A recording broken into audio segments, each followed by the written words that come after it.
Hey everybody, welcome back to the channel. We're continuing our read through of Brandon Sanderson's The Way of Kings, and we're up to a flashback in the chapter we're in. We're up to chapter 47, entitled Stormblessings. And this is actually a flashback to the very first chapter of the book. If you're reading this chapter, you may feel like, I've been here before.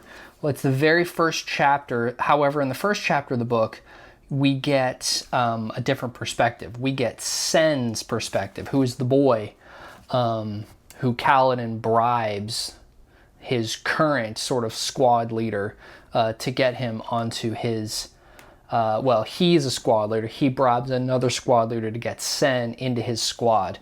Chapter 1 is entitled Stormblessed, and it is his point of view, Cenn's point of view. Chapter 47 is Kaladin's point of view.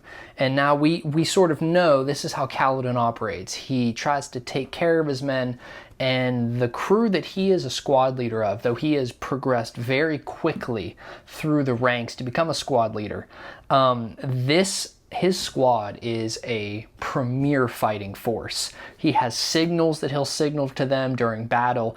They have formations that they've memorized. They are strong warriors. And though they don't fight maybe in as brutish a manner as the other soldiers who don't really know what they're doing, they're very skilled and they're very precise.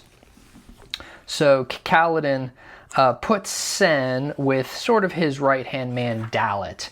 And Dalit's going to take care of him during this border skirmish.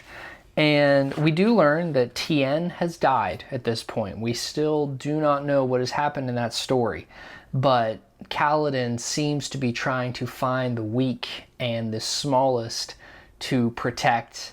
And Dalit, though he doesn't know exactly what the history is, in chapter 1, Cenn asks the question, well, why did he buy me?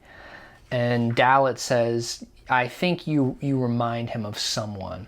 Well, we definitely understand here that Kaladin is trying to make amends, even in a small way, for the loss of his younger brother. He sent a message home to his parents that he failed to protect him, and he does not intend to go home. He could not face that embarrassment, that shame. Well, the battle progresses. Kaladin and his men fight wonderfully. And actually, when they could turn and go back to camp, the battle has pretty much all been won. Kaladin sees a very rich light eyes across the battlefield. And he knows that because of the incredible armor that he's purchased.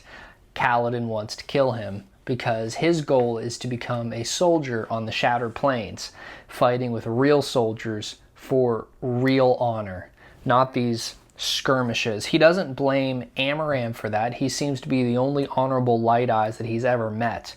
But he wants to get his men to the Shattered Plains where he thinks they will be safer. So he calls up two of his corps and he signals to them, and they begin charging through the battlefield to this light eyes. They get to him and they make light work of him. Like the left corps distracts the honor guard, the right corps distracts other soldiers. Kaladin comes rushing right through the middle and absolutely obliterates this light eyes individual.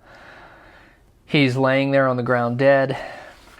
The men are finishing off the last remnants of the enemy's army, and they seem to be wrapping up for the day. Not really all in a day's work, but sort of all in a day's work. When, you'll remember at the end of chapter 1, Cenn has been injured. That's sort of another reason why Kaladin went charging over to try to protect him originally. So he's still sort of injured. His leg has been very, very badly injured. He's bleeding pretty profusely. When everything changes, the moment a shardbearer, an actual shardbearer, rides onto the battlefield. And Kaladin is almost too shocked to realize what's happening. Like, how on earth is a shardbearer here? They were so rare, they were so precious, they were so needed. Who is wasting their time in this little border skirmish with a shard blade and a shard plate? An entire shard bearer. Well, sure enough, the Sharbearer, he begins ripping through Amaram's line. I mean, slicing through these men like warm butter. And everyone is fleeing, everyone is running, everyone's trying to get away, except for Kaladin. Because this Shardbearer, the closer he gets, he begins cutting down Kaladin's men. Men that he has worked to train, men that he has worked to prepare, and they are being just obliterated. Kaladin rushes the Shardbearer because the Shardbearer has ridden past and he's going directly for Amaram. He gets to Amaram, his honor guard flees. Those that don't flee are immediately killed. The Shardbearer cuts off the head of Amaram's horse, dropping the horse, obviously, pinning Amaram's leg, breaking it because of the twisted angles of everything and the force, and he's riding down to kill Amaram. Kaladin and his men that remain are charging for Amaram as fast as possible. They get there just in time. They circle the Sharbearer and begin attacking from multiple angles, which for any other enemy, that would have been the perfect attack. Not for a Shardbearer. He begins to wheel around with his blade, cutting Kaladin's men down left and right and in the center. Kaladin can barely take it in when he charges the Shardbearer, and he's different. He is ducking under the blade. He is getting around into the Shardbearer's blind side. The Shardbearer is getting frustrated, and Kaladin is all the while trying to find a weakness in this magical armor.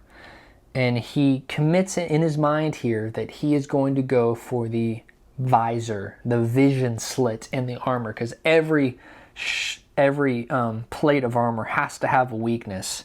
And so he's jumping around. He has a knife that he pulls out and he stabs towards the eyes, and it just glances off and skips away his knife.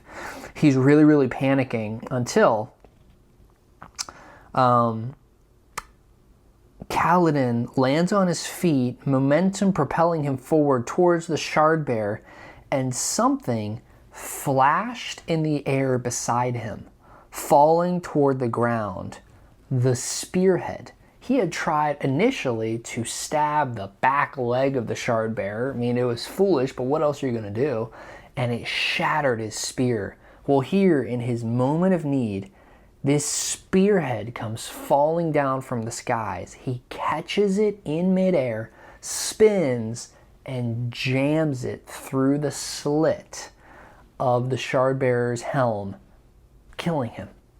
Sharbearer collapses to the ground. The sword usually disappears when a Sharbearer releases it, clambers to the ground, clanging, indicating that he is dead.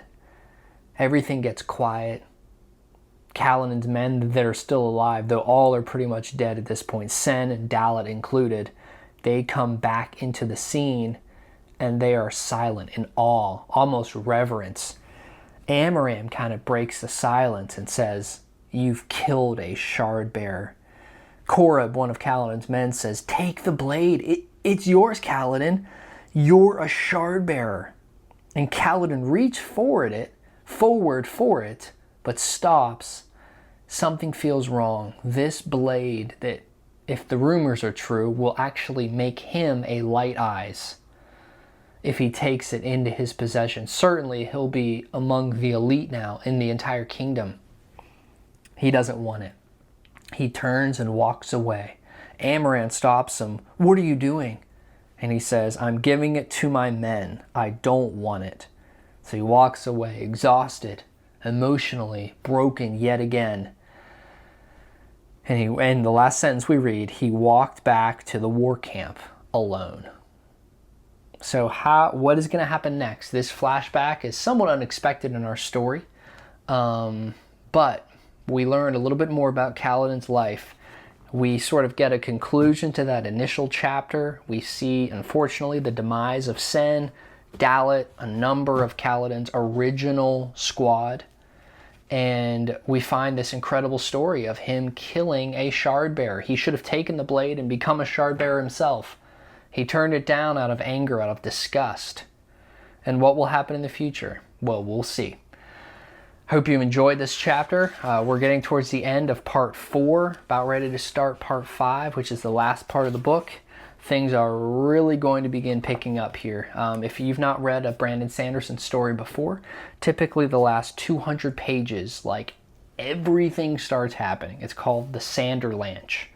And so gear up, we're getting pretty close to it. But I hope you enjoyed. Thanks for reading. If you're interested, you can like and subscribe to the channel, and we'll continue reading through until we're done. So, Brandon Sanderson's The Way of Kings. Thanks so much for reading.